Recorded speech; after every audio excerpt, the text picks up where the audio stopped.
The Sixers have 5 minutes here, but they've spent weeks examining, and perhaps there was some talk at one point that they would not go with Ben Simmons, but Philadelphia, for the third time in its history, will have the #1 overall pick in the draft. The last time the Sixers picked first overall was 20 years ago in a tremendous draft. Allen Iverson was the pick, and he certainly led Philadelphia to plenty glory. With the first pick in the 1996 NBA Draft, the Philadelphia 76ers select Allen Iverson from Georgetown University.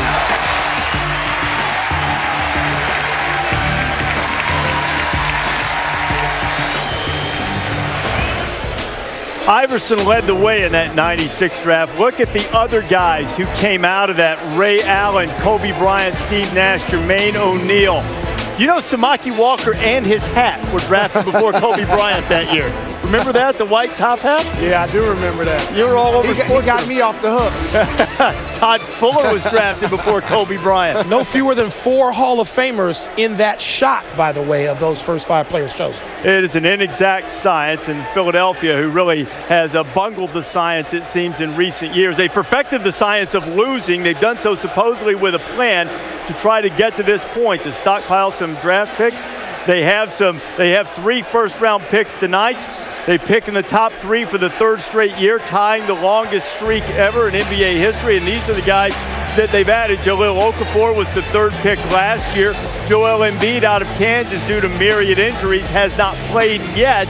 But Embiid has been cleared, and they hope to finally get him on the court this season. Now, Philadelphia planning to be active here, would like to move up in the draft again. Mark Stein joins us now. So, Mark, what are you hearing from the Sixers right now in terms of who they'd like to move and perhaps get another draft pick?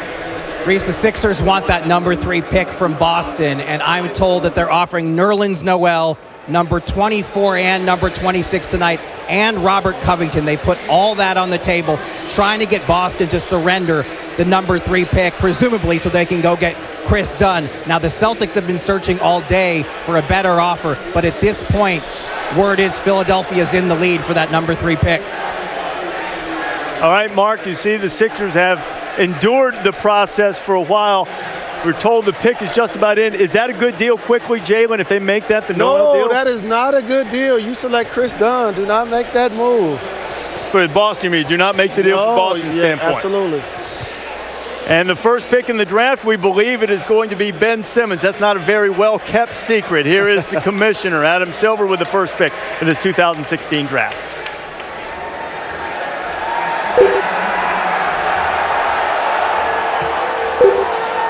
With the first pick in the 2016 NBA Draft, the Philadelphia 76ers select Ben Simmons from Melbourne, Australia, and Louisiana State University.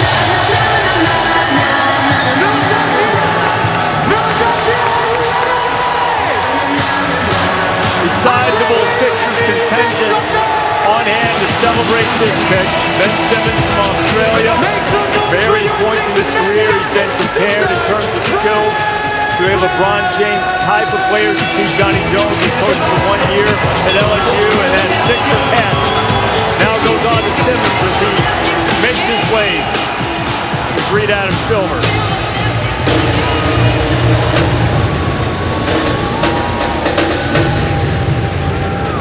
So what do we get here from Ben Simmons with the Sixers, JB? Well, you have a 20-year-old, 6'10", 245-pound, essentially forward with point guard skills. He can put the ball on the deck, and he is an outstanding finisher near the rim with either hand. He's got a 40-inch vertical.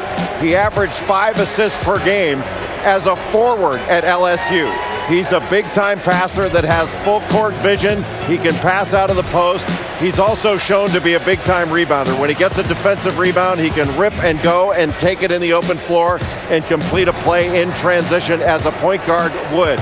He is not a great shooter. Only took 3 three-pointers on the year, making 1, and did not shoot much from the perimeter at all. Did you say a forward with point guard skills? How about this guy? Somebody that we all know very well, and you coach, Jay. Grant Hill. He was 6'8", 225, and would bang on you, as you see. 7-time All-Star, 5 All-NBA teams, played 18 seasons and made $143 million playing basketball. And by the way, his freshman year, just like Ben Simmons, they both made 1 3-point shot. Well, I mean, this is the thing that's always learned, or it can be learned. If he works hard enough at it, he can learn how to do it. Everything that the Sixers, every category, they're near the bottom or at the bottom. So Simmons doesn't have to worry about only shooting. He does so many things so well, as Jay has been pointing out. Those things alone can help elevate the 76ers over time. But let's face it, they got a long way to go, and so does he.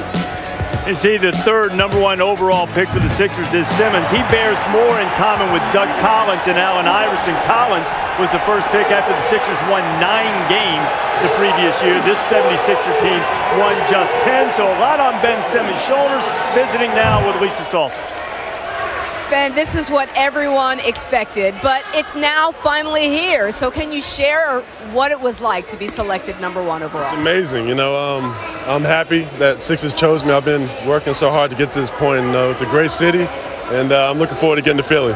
Philly is the only team that you worked out for. So how are you so sure that this is going to be a good fit for you? For Philly, it feels good. I feel relaxed. You know, I'm comfortable with the system. Great coaches, great people, a great young team, and I'm really looking forward to it. Now, you already have a connection because your father played for the head coach of the 76ers, Brett Brown, and he is standing by now with our Andy Katz. Andy? All right, thank you, Lisa. Yes, it was 1989 that David Simmons played for Brett Brown in Australia. So with that being said, David, what kind of advice can you give your son about playing for Coach Brown?